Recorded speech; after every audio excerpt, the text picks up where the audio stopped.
Olá, bom dia a todos, sejam todos bem-vindos para o nosso Café com Evangelho. Eu sou Leila Rocha de Oliveira Roberto Antônio de Oliveira. e nós fazemos parte do Centro de Estudos Espíritas Allan Kardec na cidade de Olambra. Olambra é uma cidade no interior de São Paulo. E essa semana nós aproveitamos duas datas importantes para o nosso movimento espírita.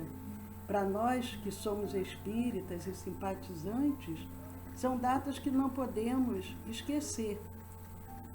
O lançamento do Evangelho segundo o Espiritismo, no dia 15 de abril, que ele foi lançado em 15 de abril de 1864.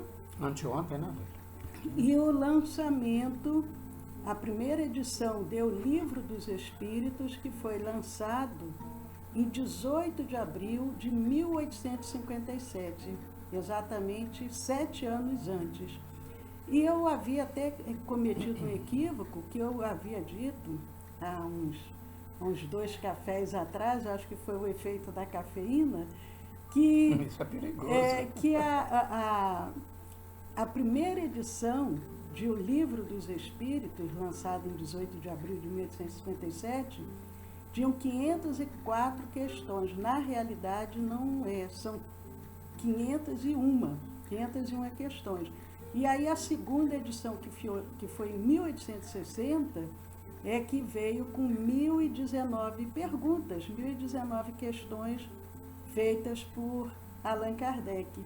Mas então, Roberto, o que você gostaria de comentar enquanto a gente vai tomando um cafezinho, um chá, um suco, uma fruta, nessa manhã ensolarada aqui que está em Olambra, está uma manhã linda, o sol aqui irradiando sobre nós, e nós sabemos que o sol é uma energia, dizem que os espíritos puros se reúnem no sol e por isso que tem tanta energia que se irradia. Então, que essa energia possa se espalhar por todo o nosso planeta nessa manhã, envolvendo a cada coração amigo. Mas o que você teria a dizer com relação ao nosso Kardec, ao nosso Livro dos Espíritos?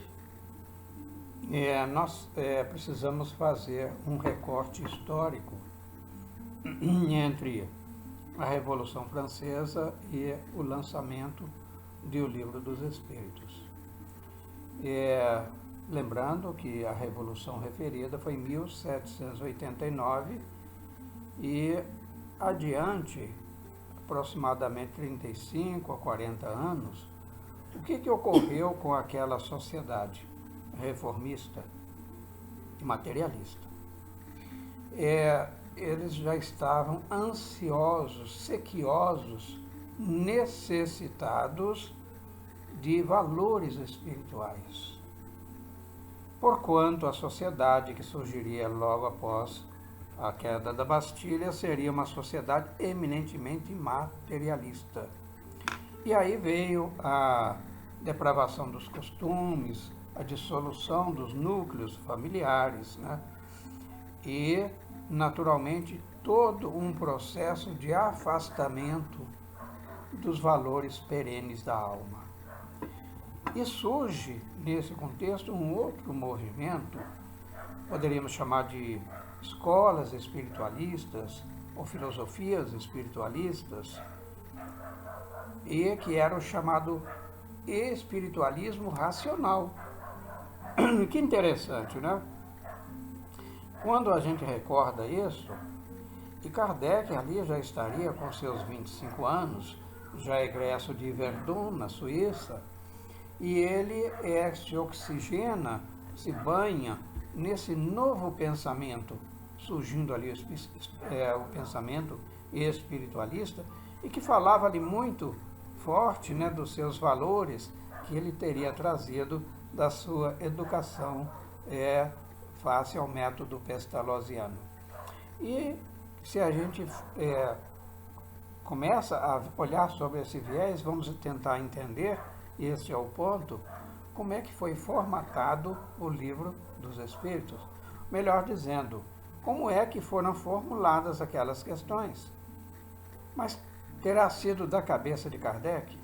Não o menino Hippolyte, aquele que é egresso de Verdun, mas aquele que sairia como professor já emérito, né, consagrado e oxigenado dessa escola do novo pensamento do espiritualismo racional.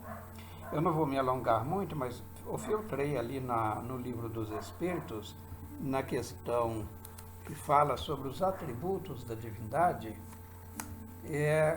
como é que Kardec, né? Ele fala, mas Kardec estava imaginando o quê? Qual seria a resposta? Será que ele já sabia, né? A gente fica assim. Então, é na questão de número 13. Veja bem a maneira como Kardec propõe a questão.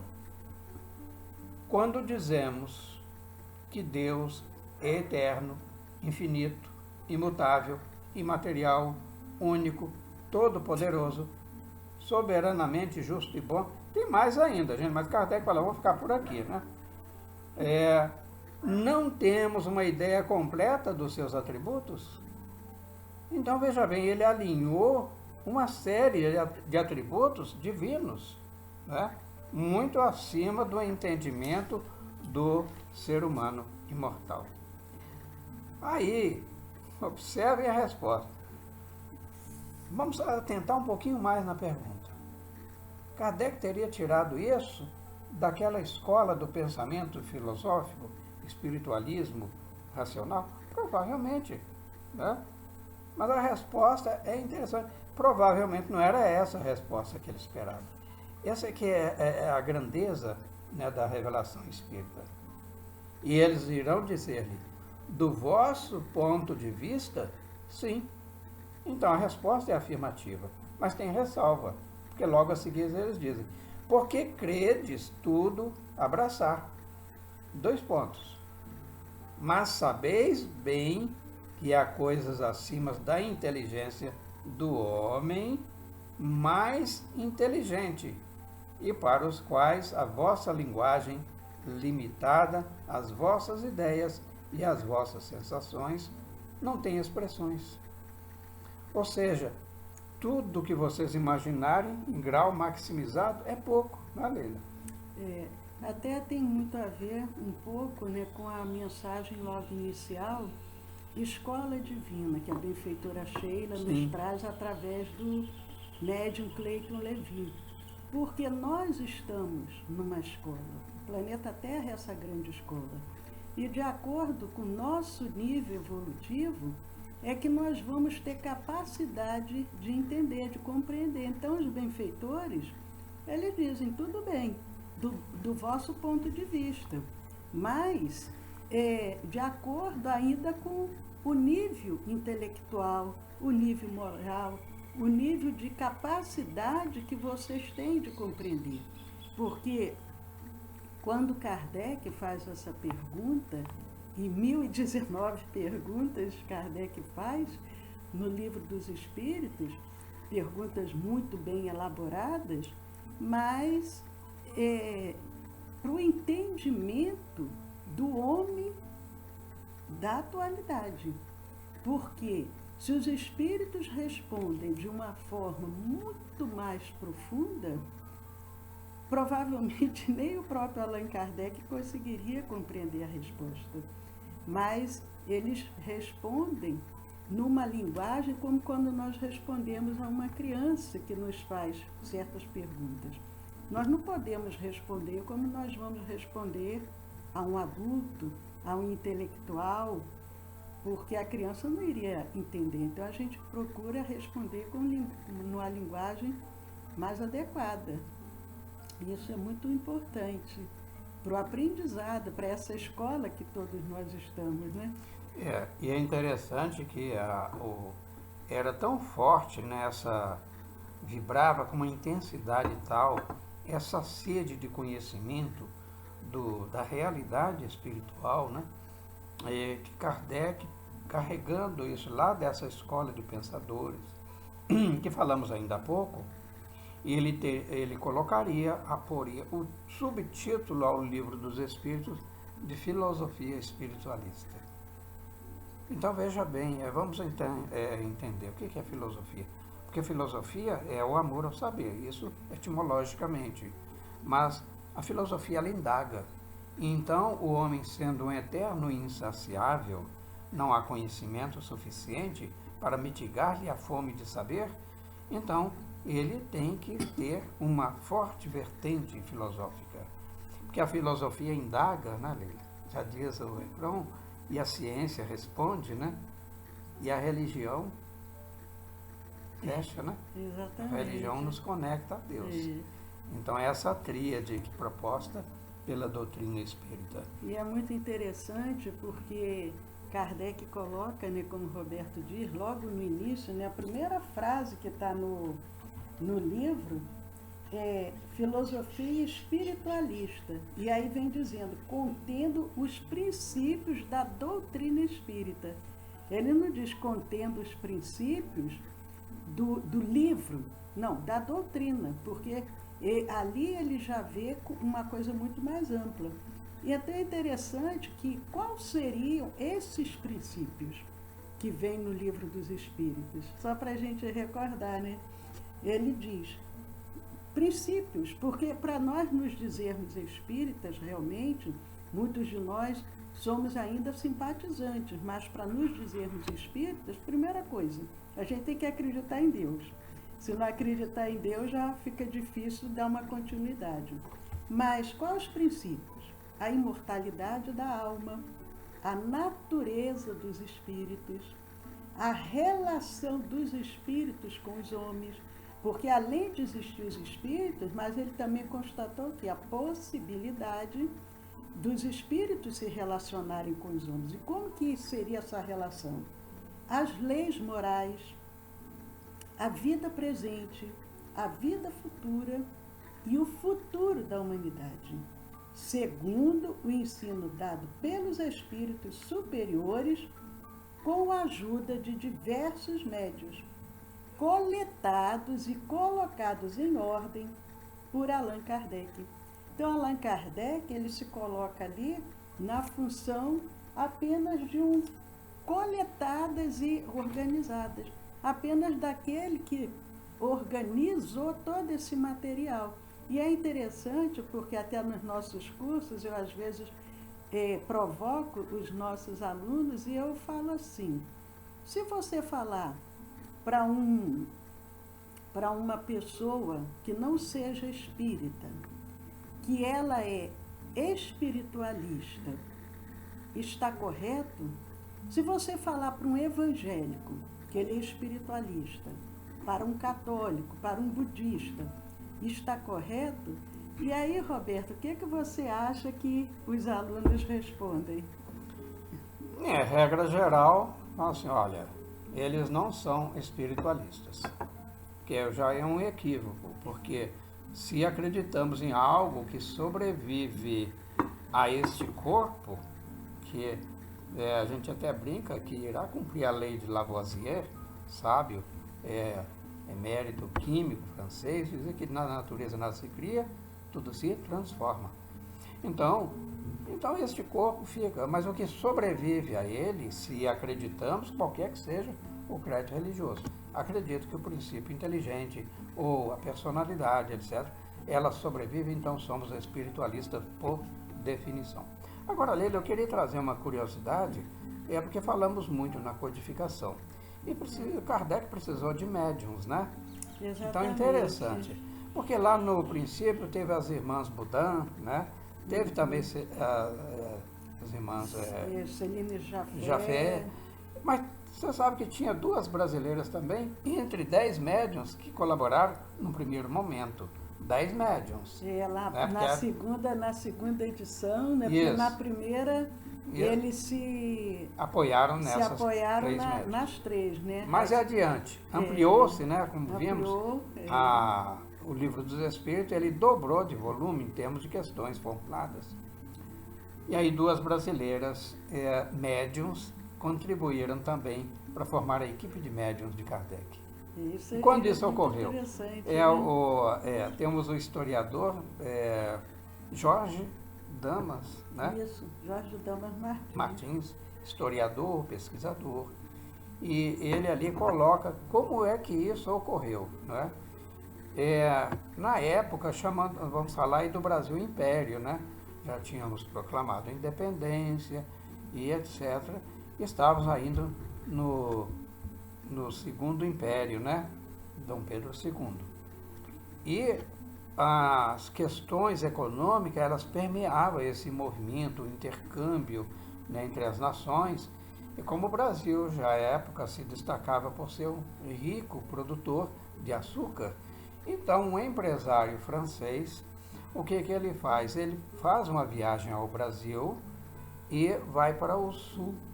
E lá, então, ele faz as tratativas de negócio. Trouxeram aqui com usineiros, cafeicultores, então estabelecendo até novos polos de povoamento, né? Que a imigração europeia foi muito forte, não só no século passado, mas sobretudo no século anterior. E aí ele conhece uma brasileira com a qual se casa. E aí tem 2 filhas. Eu acredito que então esse relacionamento perdurou, deve ter sido logo no pós-Brasil, independência ou morte e tal. E então ele casa-se, e já é época de Kardec, essas meninas, assim, vamos considerar, já estavam mocinhas, né? E médiums. E esse comerciante, depois você me recorda o nome, tá, Leila? E tá agora muito eu também não interessante. estou lembrando. Então, depois a gente fala. Eu tomo cafeína, eu esqueço tudo. Esquece nada, depois a gente lembra, tá registrado. Somos um HD, bateu lá, tá gravado. Mas Está enfim. inconsciente. E aí, o que ocorre? Ele retorna a Paris. Né? Ele retorna a Paris e fixa com a sua família, né, já assim constituída, fixa assim, lá na França. E detalhe, isso é muito, não diria assim, olha, tudo acontece por acaso, não existe acaso. Ele era, coincidentemente, membro da Sociedade Parisiense de Estudos Espíritas. Era amigo de Kardec. Amicíssimo, né? De Kardec. Então, quando Kardec identifica as possibilidades mediúnicas nessas brasileirinhas, ele fala assim, olha, vocês estão convocadas para o trabalho. Né? Exatamente.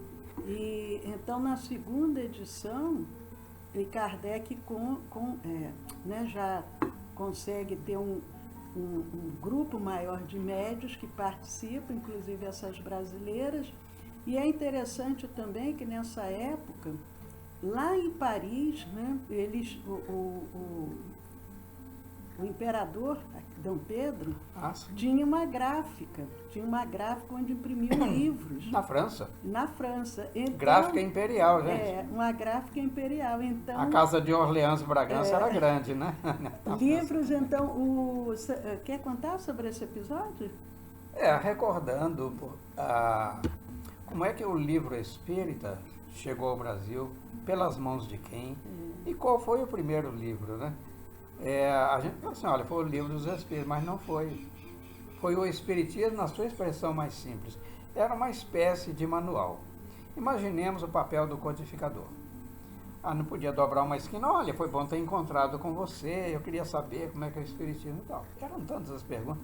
Kardec falou assim, olha, vou editar e formular, então, um dicionário básico, né? Tipo uma apostila. Uma apostila, né? Um manual de consulta, né?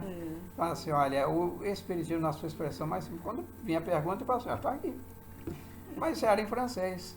Como a Leila contou, então o imperador Dom Pedro II, ele tinha uma gráfica imperial, a gráfica imperial era de propriedade mesmo dele.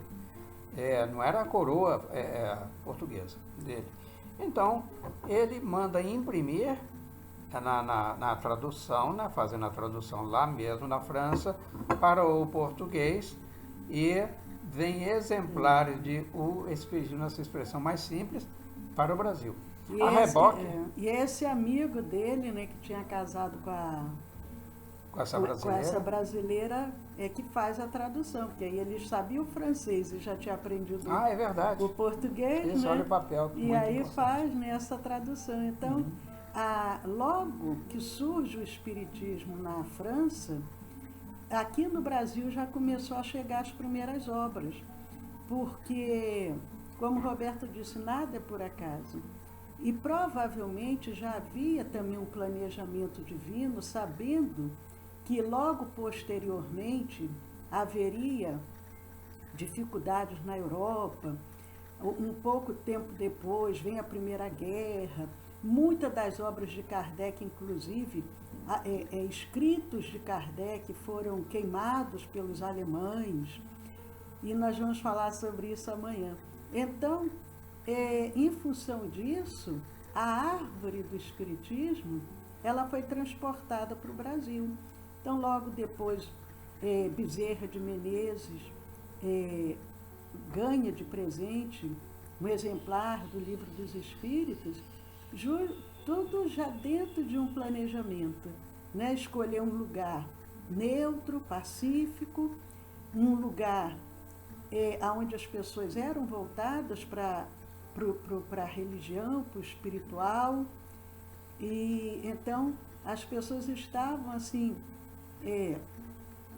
preparadas, né? Preparadas para poder ir aceitando essa nova doutrina, essa nova religião, num lugar onde os benfeitores sabiam que não ia haver uma dificuldade tão grande. Logicamente que nos primeiros tempos houve até leis condenando, se as pessoas fossem espíritas, poderiam ser até presas. Foi posteriormente, já na época do Brasil República, né, no Estado Novo. Mas, e prendia mesmo, hein, gente? Mas isso, né, era uma coisa muito mais amena, de um certo ponto de vista, do que enfrentar todas as dificuldades que depois os países europeus passaram a enfrentar. Mas olha só, o nosso tempo acabou, passou tão rapidinho, mas hoje é sexta-feira, né? Hoje é dia de happy hour, então as pessoas estão happy fazendo... hours virtuais, né? De preferência. Virtuais. E vamos fazer o nosso aqui também, é claro. Eu estava vendo virtual. Um casal, estava com um casamento marcado, e aí cancelou tudo, e aí a noiva ficou inconformada e ela falou, não, vamos fazer o casamento. E casaram, os dois já estavam juntos, né? Os dois estavam juntos na mesma casa. Mas aí foi feito o casamento à distância. O celebrante celebrou o casamento para o casal de noivos. Então, muita gente está fazendo aniversários, os happy hours virtuais. Então, hoje é sexta-feira, nós não vamos ter nenhuma atividade à noite, mas amanhã, sábado e domingo, 10 horas da manhã, estão todos convidados. Amanhã em 2 momentos, né? Amanhã é o nosso Evangelho da Família, às 10 horas da manhã. E domingo, à noite também. Às 10 horas da manhã, o nosso Evangelho no Lar. Agora, amanhã, às 18 horas, isso, aí é o nosso bate-papo com os jovens, para aqueles jovens de idade, para aqueles jovens de espírito. Então, um beijo grande, um dia abençoado, muita paz para todos. Saúde e paz sempre. Até amanhã.